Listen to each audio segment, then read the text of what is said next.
Tonight's story, y'all, is about the murder of Gabby Petito. Let's get right into the story. On September 1st, 2021, a white van rolled quietly into North Fort, Florida. It had traveled over 2,000 miles. One person got out, 2 people had left. No one called police that day. No one reported a crime. For 10 days, the only person who knew what happened in the Wyoming wilderness said nothing. Meanwhile, Gabby Petito's phone kept sending messages. Her Instagram stayed active. Her family kept texting her, believing she was somewhere without service. Investigators would later determine something chilling. Gabby was already gone. And the last person to see her alive was the one person who refused to explain why he came home alone. This is not just the story of a disappearance. It's the story of the days where silence mattered more than evidence, and how strangers on the internet helped solve a crime before detectives even knew where to look.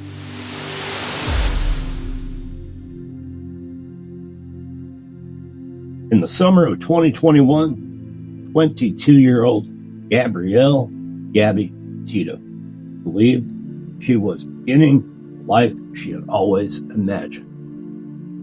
Not stability, not a career ladder, but freedom. She and her fiancé, Brian Laundrie, had been living together at his parents' home in North Port, Florida, saving money and converting a white Ford Transit van into a tiny traveling apartment. Their goal? Well, it was simple. They wanted to drive across America, they wanted to film national parks, and create a van life channel called Nomadic Static. Strangers online, they looked like a couple chasing sunsets. But people who knew Gabby would later say she often seemed to be trying to keep peace, not share. Gabby treated the trip like building a home rather than taking a vacation. Inside the van, she installed light wood paneling, labeled storage containers in careful handwriting, arranged plants near the windows, and kept journals filled with affirmations and sketches. She documented small moments most people overlook. Coffee foam shapes, rocks shaped like hearts, wildflowers pressed between pages. But you see, folks, Brian was different. He preferred isolation. He preferred long hikes without any conversation. And he liked minimal technology. At times, he even criticized social media. Even though their trip, well, it depended on it. It was a quiet contrast that followed them from the very beginning of their adventure. July 2021. They departed North Fort, Florida, early July. Florida to Georgia, then Georgia to Tennessee, then west toward Colorado. What a beautiful sight it all had to be. Photos from the early trip looked peaceful. Mountains, sand dunes, roadside campsites, barefoot smiles and filtered sunlight. But behind those photos was something dark, and friends later noticed a pattern. After disagreements, Gabby would always reach out for reassurance. She never described any violence, but describing emotional exhaustion. She repeatedly asked whether she was being difficult. Van life, it removed separation. No separate bedrooms, nowhere to cool off after an argument, and there were no privacy after arguments, which we all know is something very important. Every disagreement continued until resolved, or it was suppressed. By August, they had spent more than a month almost entirely alone together. No coworkers, no friend groups, and no routine breaks. Just each other and the cameras. During an earlier stop in Utah, Gabby called a friend crying after an argument over dirt tracked into the van. It sounded minor, but it lasted for hours. Friends later said she seemed anxious about keeping Brian happy so the trip wouldn't collapse. Nothing criminal, but emotionally intense. And witnesses in the days before Moab later remembered a couple appearing tense, several stops.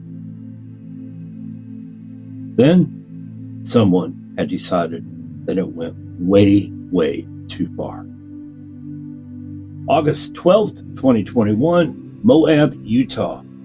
Multiple witnesses called 911 after seeing a man slap a woman outside of a grocery store.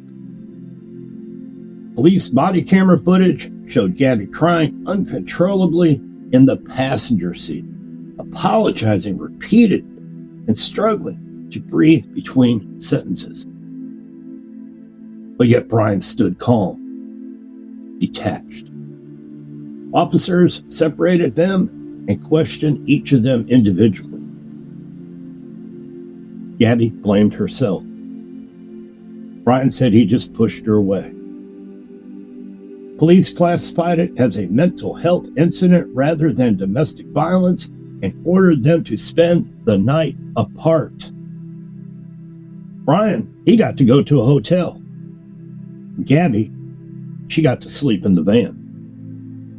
It would be the last time authorities confirmed she was alive and physically safe. After Moab, social media showed smiles again. Deserts, mountains, peaceful captions. But timestamps later suggested that some posts were uploaded after they were taken, preserving a story rather than recording one. Friends later revealed Gabby had discussed returning home early. She sounded emotionally worn down. August the 27th, Wyoming.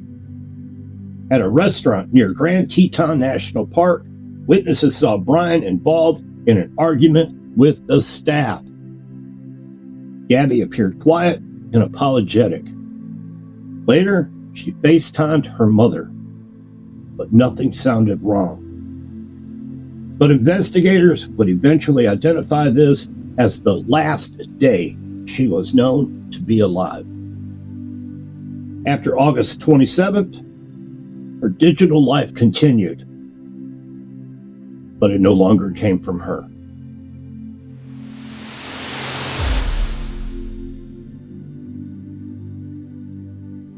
On September the 1st, 2021, 4 days after the last confirmed sighting of Gabby Petito, Brian Laundrie drove her van back into Northport, Florida, to his parents' house.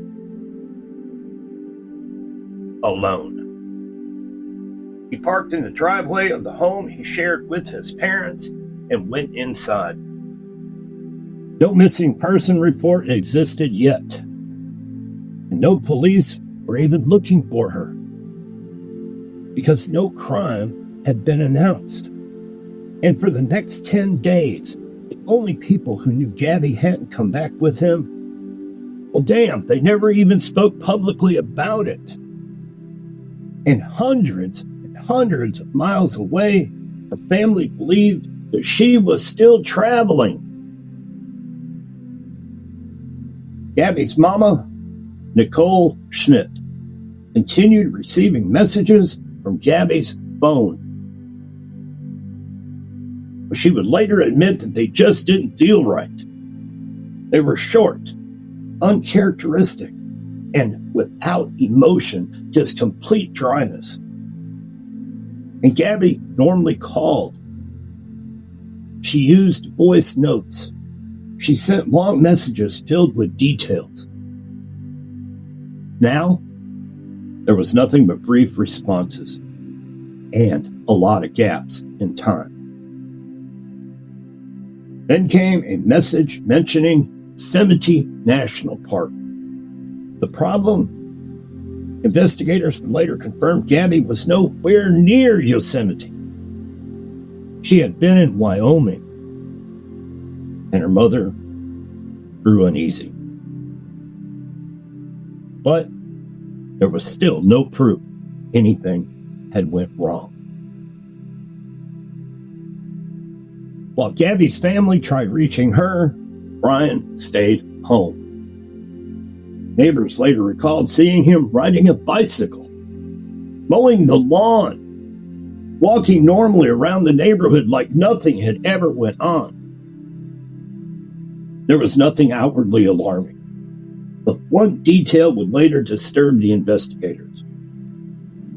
He never once attempted to contact Gabby's family. Not one call, not one text, not a reply to the repeated attempts asking where their daughter was. Instead, when her parents finally contacted the Laundrie home, they were given a phone number. They were given a phone number to the family attorney.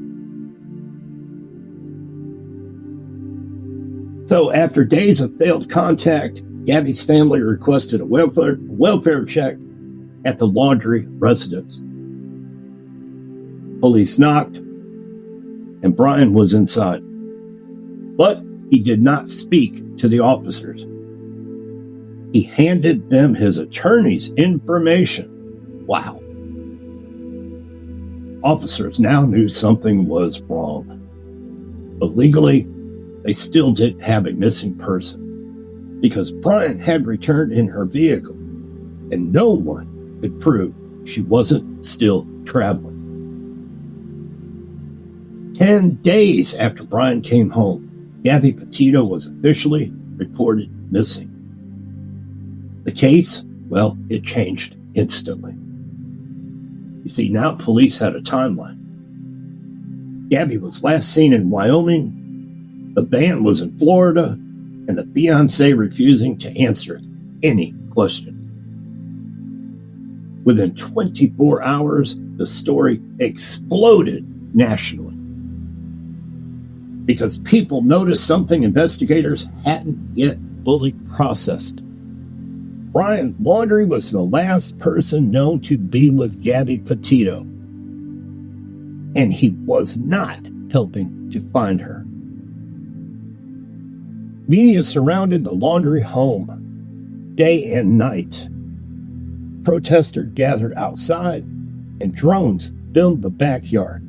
Reporters waited day and night for a statement, but none came. Instead, Brian disappeared inside the house. While investigators tried to reconstruct Gabby's last movements across multiple states, then, just as public pressure reached its peak, the situation changed again. 3 days after she was reported missing, Brian Laundrie left the house in his mother's Mustang. And according to his parents, he never came back.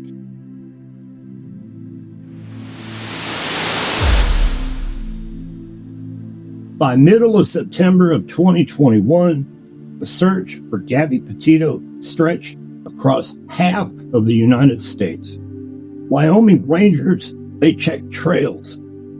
Florida officers watched a quiet suburban house. Federal investigators began coordinating across state lines. But the breakthrough wouldn't come from law enforcement. It would come from a family on vacation. The disappearance of Brian. On September the 14th, Brian Laundrie left his parents' home. His parents later told police he went to hike in the Carlton Reserve, a vast swampy nature preserve near Northport, Florida. He had taken a backpack. They said he just wanted time alone. And days passed, and he never returned. Now the case had damn changed again. Gabby was missing. The only person who might explain where she was also missing. Investigators began searching both Wyoming and Florida at the same time. And still, they didn't know where to focus until a video appeared online. A traveling couple, Jen and Kyle Bethune, had been filming their own van life trip through Grand Teton National Park. After seeing Gabby's story on the news, they reviewed their footage. And on August the 27th, the date Gabby was last known to be alive, their camera passed a white van parked along a remote dirt road at Spread Creek. It matched Gabby's van. The footage showed something very subtle. The van was closed, no movement around it, parked off the main camping area. It was almost hidden. They uploaded the video, and within hours, it went viral, and millions had watched it. And for the first time, investigators had a precise search location. Authorities moved quickly into the Spread Creek dispersed camping area. Search teams walked grid patterns through brush and uneven terrain. Helicopters circled low over the trees. And diver dogs were brought in. The area wasn't heavily trafficked. Campers would stay far apart and unseen for days, which meant something investigators had already feared. If something had happened there, there might not have been a single witness. On September 19th, they made a discovery. You see, that afternoon, search teams found human remains near the creek. And the clothing, well, it matched Gabby's description. Location matched the van sighting. The search paused. Investigators, they secured the scene. Hours later, authorities publicly confirmed what her family had already suspected. The remains were consistent. Gabby Petito. The case was no longer a missing person investigation. It was now full-blown homicide investigation. And meanwhile, in Florida, while Wyoming processed a crime scene, hundreds of officers searched the swamps for Brian Laundrie. Boats moved through flooded trails, drones scanned tree cover, and canine units tracked scent paths that vanished into the water. The man who had come home alone was now the most wanted person in all of America. And investigators believed he was running out of places to hide.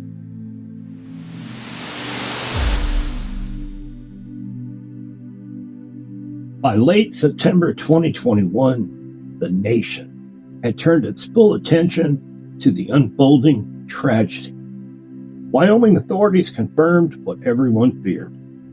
The human remains found near Spread Creek were Gabby Petito's. The news sent shockwaves. But even with the discovery, questions remain. Who was responsible? How had someone so full of life vanished in broad daylight? When it came time for the autopsy, the Teton County Coroner's Office released preliminary results in late September. Gabby had died from strangulation. Investigators noted no defensive wounds beyond minor scrapes, which suggested she had been attacked suddenly, with little chance to fight back, and her death was ruled a homicide. This confirmed that the timeline was critical. The last confirmed sighting in Spread Creek, Wyoming on August the 27th matched the moment of death.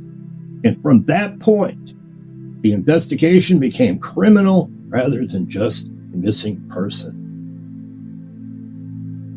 In Florida, Brian Laundrie remained missing in the Carlton Reserve. Authorities were combing the swampy wilderness, knowing he had been trained in hiking and camping from an early age, a man capable of surviving in harsh conditions. Days later, breakthrough came. A notebook discovered in a reserve contained Brian's own confession. The page, later confirmed authentic by handwriting experts, read in part, "I did it. I killed Gabby. It was an accident. I didn't mean to, but I can't go back now." This chilling admission shifted the investigation, speculation, to complete certainty. Investigators quickly obtained search and arrest warrants for Brian Laundrie. The notebook provided probable cause to search for additional evidence. Law enforcement expanded grid searches, employing dive teams for water areas and thermal imaging at night. FBI agents coordinated across state lines with Florida Fish and Wildlife officers, and I'd like to add this about the Florida swamps. There are a lot of creatures and critters out there that can dissolve a body almost overnight. And even with all this effort, Brian remained elusive. By now, Gabby's story dominated the headlines. Social media users tracked her van sightings. Hundreds of amateur van life detectives pieced together timelines. And fundraisers helped her family cover the investigative costs. This enormous public attention helped keep the case alive and prevented it from fading into bureaucracy, a key factor in eventually locating Brian and recovering more evidence. Gabby's death was no accident, and Brian Laundrie was the last person to see her alive. Every delay, every day of silence, every unreported movement allowed him to evade capture longer. The investigation had turned deadly serious. Every lead mattered. Every clue was potentially the final piece of the puzzle.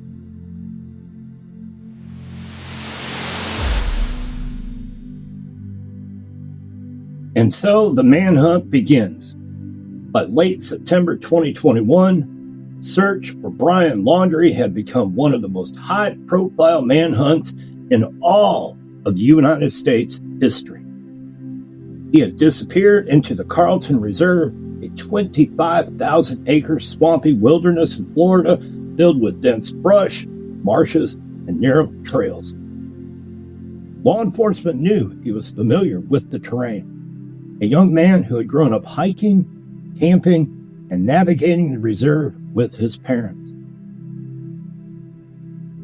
Authorities deployed everything available. K-9 units scoured the trails for scents. Drone teams searched from above using thermal imaging to detect body heat. SWAT and tactical teams combed areas inaccessible to regular officers. Officers waded through flooded sections of the swamp, trying to locate even the smallest clues. Brian's parents cooperated with authorities somewhat, giving tips about his habits and routines, but even they admitted that he was very unpredictable. And the public, they all waited anxiously. Every sighting tip was investigated, every anonymous call treated seriously.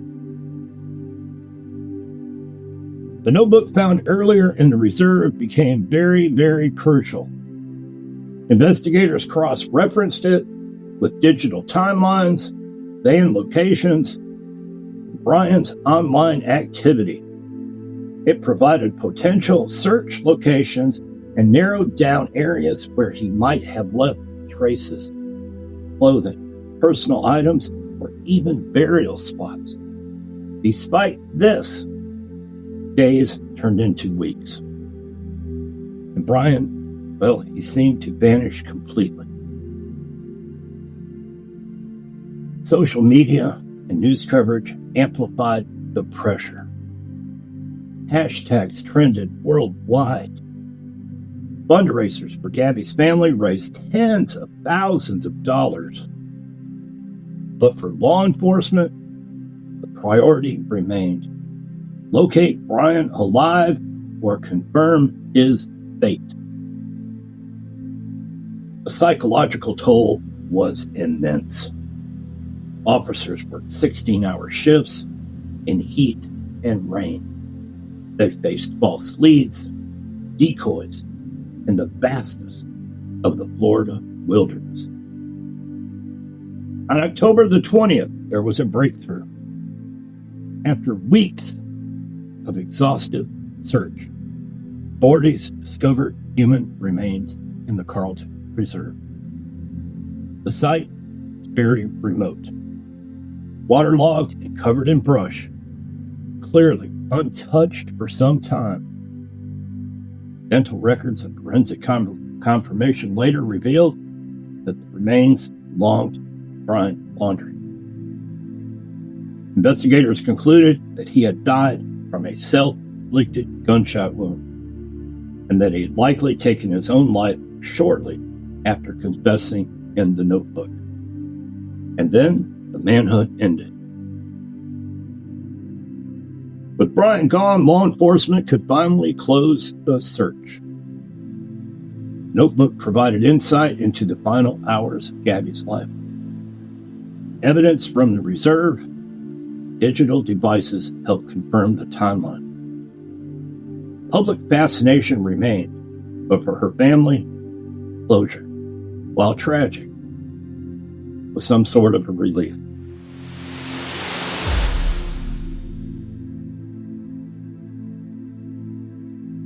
So we engage in legacy and reflection. You see, with both Gabby Petito and Brian Laundrie both being deceased, the nation could finally begin to piece together what had happened. But the story, well, it didn't end with the manhunt.